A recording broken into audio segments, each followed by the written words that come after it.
ये कहानी है एक जासूस की, एक प्रधानमंत्री के एक फैसले की, और उस एक रात की जिसने 1 अरब से ज्यादा लोगों की जिंदगी को हमेशा हमेशा के लिए बदल दिया। ये कहानी है उस खुफिया ऑपरेशन की जिसकी लड़ाई किसी सरहद पर नहीं बल्कि दुश्मन के घर में उसके सबसे बड़े राज के सामने लड़ी गई। 60,000 करोड़ रुपए। सुनने में ये बस एक नंबर लगता है ना? लेकिन ये कोई मामूली रकम नहीं थी। ये तो एक आर्थिक हथियार था जिसका निशाना सीधा भारत के दिल पर था। एक ऐसा हथियार जो बिना एक गोली चलाए देश को उसके घुटनों पर ला सकता था। तो सवाल यह है कि आखिर ये रकम इतनी खतरनाक थी क्यों? कैसे जाली नोटों का ये पहाड़ भारत की अर्थव्यवस्था को तबाह कर सकता था? कहते हैं कि जब national security adviser Ajit Doval तक ये बात पहुंची तो एक पल के लिए वो भी सन्न रह गए थे, क्योंकि अगर ये पैसा देश में घुस जाता तो हालात को संभालना लगभग नामुमकिन हो जाता। तो चलिए इस साजिश की गहराइयों में चलते हैं। साल 2014 के भारतीय चुनावों के बाद की बात है। इस्लामाबाद के एक तहखाने में आईएसआई का मेजर इकबाल, दाऊद और खनानी भाई, ये तीनों एक साथ बैठे थे। इनके पिछले 11,000 करोड़ रुपए तो बर्बाद हो ही चुके थे और अब ये एक नई और ज्यादा खतरनाक योजना पर काम कर रहे थे। ये सिर्फ एक आर्थिक हमला नहीं था, नहीं, ये एक दोहरी साजिश थी। प्लान ये था कि पहले तो जाली नोटों से बाजार को तबाह किया जाए और फिर उसी पैसे से देश में हिंसा और आतंकवाद को फंड किया जाए। मतलब भारत को एक ही साथ 2 मोर्चों पर घेरने की तैयारी। और इसके लिए उन्होंने चुना नेपाल का रास्ता और यूपी में बैठा अपना सबसे बड़ा मोहरा, गैंगस्टर अतीक। लेकिन दुश्मन के हर प्लान के बीच भारत की एक उम्मीद थी, एक ऐसा जासूस जो दुश्मन के सबसे भरोसेमंद लोगों के ठीक बीच में काम कर रहा था। उनका नाम मेजर शोभित शर्मा। देखिए, मेजर शर्मा कोई आम जासूस नहीं थे। वो कई सालों से पाकिस्तान में एक ऐसी जिंदगी जी रहे थे जहां पहचान जाहिर होने का मतलब सिर्फ और सिर्फ मौत था। उनकी सबसे बड़ी ताकत थी दुश्मन के बीच रहकर उन्हीं में से एक बन जाना। वो उन्हीं की भाषा बोलते थे, उन्हीं के साथ उठते बैठते थे। मतलब वो दुश्मन के लिए एक परछाई जैसे थे जिसे कोई पहचान ही नहीं सकता था।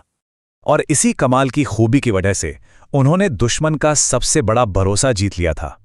खनानी भाई उन्हें अपना दोस्त मानते थे और आईएसआई का मेजर इकबाल तो उन पर आंख बंद करके यकीन करता था।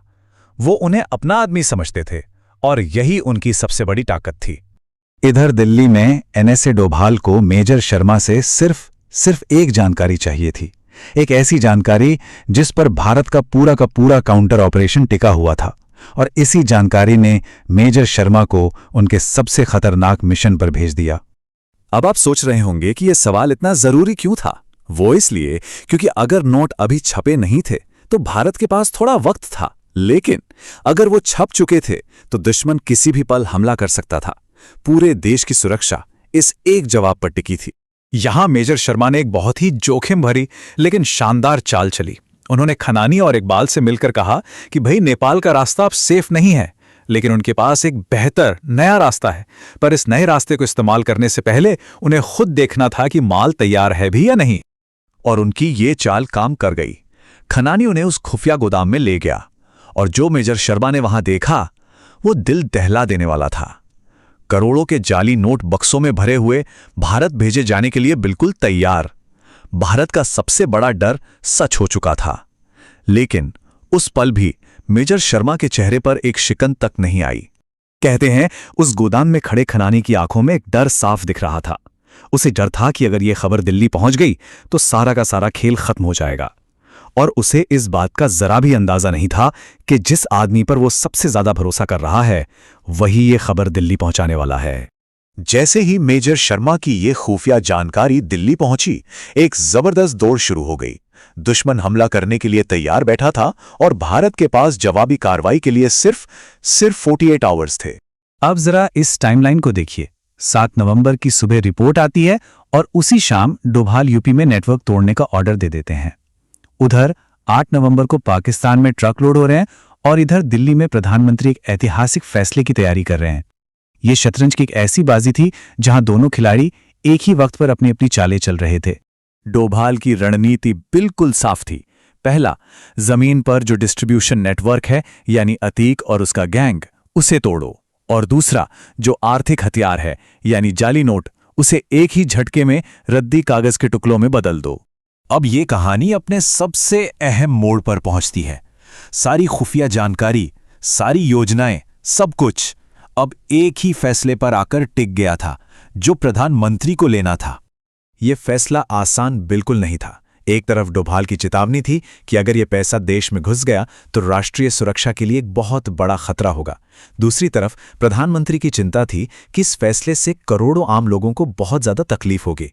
ये देश की सुरक्षा और लोगों की सहूलियत के बीच एक बहुत बहुत मुश्किल चुनाव था। उस रात दो देशों में दो अलग अलग कहानियां चल रही थीं।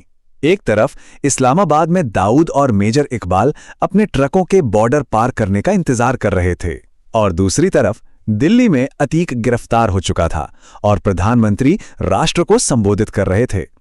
एक ही पल में दुश्मन की पूरी साजिश, उनके अरबों रुपए सब मिट्टी में मिल गए। उस एक फैसले का असर फौरन और विनाशकारी था। 60,000 करोड़ की पूरी साजिश नाकाम हो गई। मास्टरमाइंड खनानी ने छत से कूदकर अपनी जान दे दी और दाऊद के हाथ सिर्फ कागज के टुकड़े रह गए। ये सिर्फ एक सरकारी नीति नहीं थी, ये एक स्ट्रेटेजिक हमला था। ये उन फैसलों में से एक था जो इतिहास बनाते हैं और ये दिखाता है कि राष्ट्रीय सुरक्षा के लिए कभी-कभी कितने कड़े और तकलीफदेह कदम उठाने पड़ते हैं। और ये पूरी कहानी हमें एक बड़े सवाल पर लाकर छोड़ती है। आज के दौर में जब लड़ाइयां सिर्फ सीमाओं पर नहीं बल्कि आर्थिक और सूचना के मोर्चों पर भी लड़ी जा रही हैं, तो ऐसी अनदेखी लड़ाई को जीतने के लिए आखिर क्या चाहिए? ये कहानी हमें दिखाती है कि इसके लिए एक बहादुर जासूस, एक दूरदर्शी रणनीति और एक साहसी नेतृत्व की जरूरत होती है।